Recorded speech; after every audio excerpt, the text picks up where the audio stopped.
En bousculant les normes du bon goût, ces films ont joué avec les nerfs du grand public.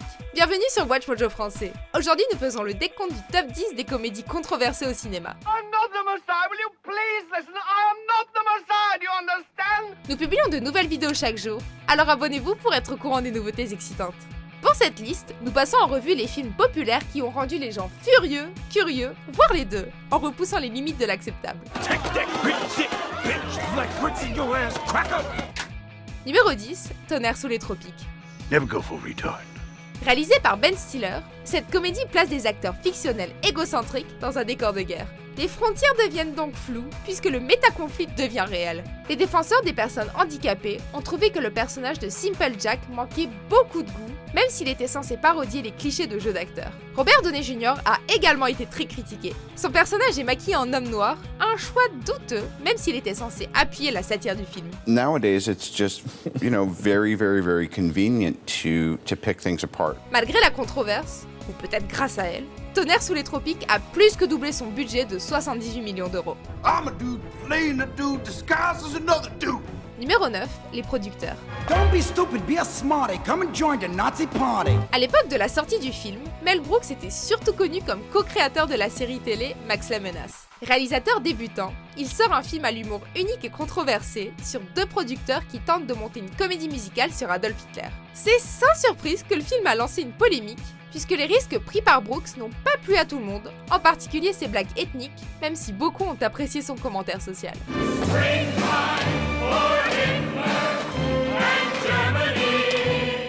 Si le film de Brooks n'a pas éclaboussé le box-office, il a remporté l'Oscar du meilleur scénario original et il a continué à se faire connaître au fil du temps jusqu'à avoir droit à une adaptation à Broadway en 2001 et un remake en 2005. Who cares? You made a fool out of Hitler! Numéro 8, le shérif est en prison. Hey, where are the white women at? Pour son troisième long métrage, Mel Brooks se sert d'un genre cinématographique populaire pour faire rire les masses. Mais tout le monde n'apprécie pas les comédies qui mettent des claques. Dans les westerns, on s'attend à certaines choses. Mais dans Le shérif est en prison, Brooks renverse le scénario et déverse des torrents de comiques de situation. Entre les scènes de feu de camp explosif et la confrontation physique de Mongo avec un cheval, les spectateurs sont abasourdis. Et n'en déplaise au ronchon, le film a été acclamé par la critique et le public. Il est depuis devenu un film américain culte que certains, mais pas tous, qualifient de chef-d'œuvre. Pour ces derniers, Mel Brooks est un génie de l'humour qui n'avait pas peur de secouer et parodier le racisme tenace dans les westerns. And isn't it a lovely morning? Up yours. Numéro 7, Dogma. What's he like? God. Lonely, but funny. Dans ce film réalisé par Kevin Smith, deux anges renégats cherchent à retourner au paradis. Pour ce faire, ils doivent contourner les règles et donc bousculer les normes religieuses.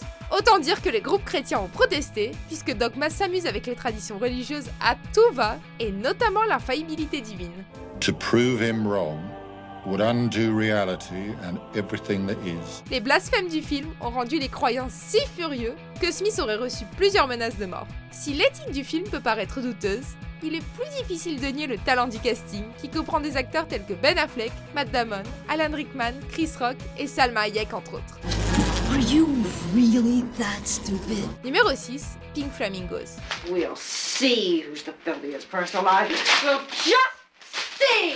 Ce film, qui met en vedette la soi-disant personne la plus ignoble au monde, donne le ton avec son slogan des plus directs qui le qualifie d'exercice du mauvais goût. Avec son budget de 8 500 €, le réalisateur John Waters s'appuie moins sur une narration traditionnelle que sur des tentatives de provoquer des réactions parmi les spectateurs. Du début à la fin, Pink Flamingos s'attaque à toutes sortes de sujets sensibles, de la violence à la sexualité, en passant par la scène de fin dans laquelle une drag queen mange littéralement du caca de chien. Le film cible une démographie bien spécifique, et il est devenu culte grâce au style transgressif de Waters et son humour unique. Kill everyone now. Condone first-degree murder. Advocate cannibalism. Eat shit. Numéro 5, Sausage Party.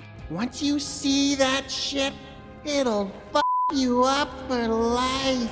Ce film, avec son histoire écrite par Seth Rogen, Evan Goldberg et Jonah Hill, s'éloigne autant que possible de la tradition des films d'animation. Sausage Party se moque de la comédie animée destinée aux familles, avec une saucisse parlante qui traverse une crise existentielle. En d'autres termes, Frank découvre la vérité sur la vie après le supermarché. Oh God. What you're saying is true. I gotta tell everyone. Si la scène d'orgie explicite et les obscénités ont parfois déplu aux spectateurs, ce sont les problèmes de pré-production mis en lumière après la sortie du film qui ont créé une véritable controverse, puisque les animateurs auraient été forcés à faire des heures supplémentaires sans être payés et menacés d'être rayés de l'industrie.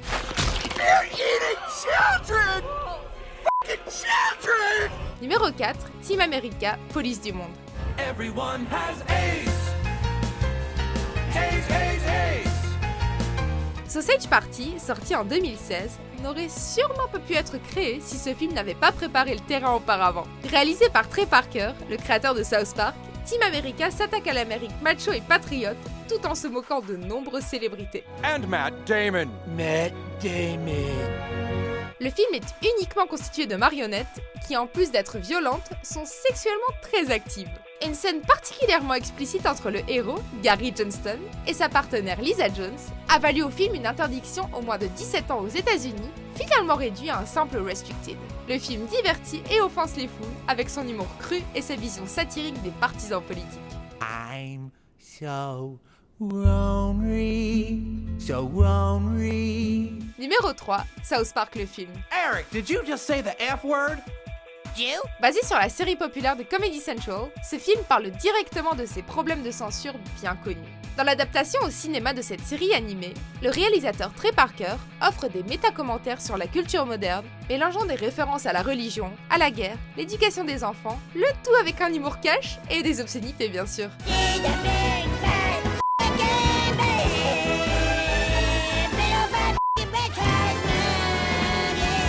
Même le Canada devient un bouc émissaire dans un numéro musical qui a fini par être nommé aux Oscars pour la meilleure chanson originale.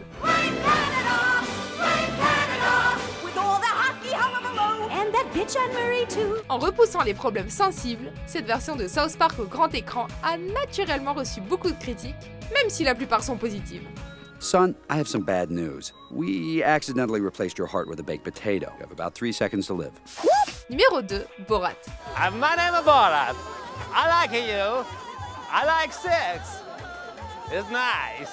Avec le comédien anglais Sacha Baron Cohen, ce faux documentaire cherche à savoir comment les gens voient le monde.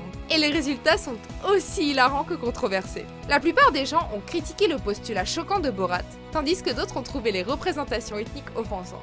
Kazakhstan is the greatest country in the world. La narration incongrue permet à Cohen de confronter des sujets sensibles grâce à son comique de situation, mais certains événements prévus ont fait des remous, et en particulier le match de lutte dénudé entre Borat et son producteur Azamat. En 2009, Cohen appuie de nouveau sur le bouton culturel avec Bruno, un personnage qui, malgré ses stéréotypes volontairement satiriques, n'a pas réussi à se lier à la communauté LGBTQ. Gave him like a traditional African name. So what's the baby's name? OJ. Numéro 1, l'interview qui tue. They hate us because we anus? Comme de nombreuses comédies controversées, ce film a fait les gros titres pour ses connotations sociopolitiques. Mais c'est ce qui s'est passé avant même la sortie du film qui rend l'interview qui tue unique dans la culture pop. En effet, le film est basé sur un complot pour assassiner le dirigeant nord-coréen Kim Jong-un, une histoire qui n'a pas échappé au gouvernement. Non seulement la sortie a été retardée, mais en plus, Sony Pictures a été piratée par un groupe nord-coréen, forçant les producteurs à annuler les projections au cinéma et poussant Barack Obama à intervenir. Yes, I think they made a mistake. Ainsi, l'interview qui tue a démarré un véritable conflit international, prouvant que l'équilibre mondial est très fragile. Yeah, they called it an act of war and Yes. An act of terrorism, which as a comedian is like what you're fucking looking for, huh? Vous êtes d'accord avec notre sélection ? Jetez un coup d'œil à ces autres super vidéos de WatchMojo français et n'oubliez pas de vous abonner pour être au courant des nouveautés.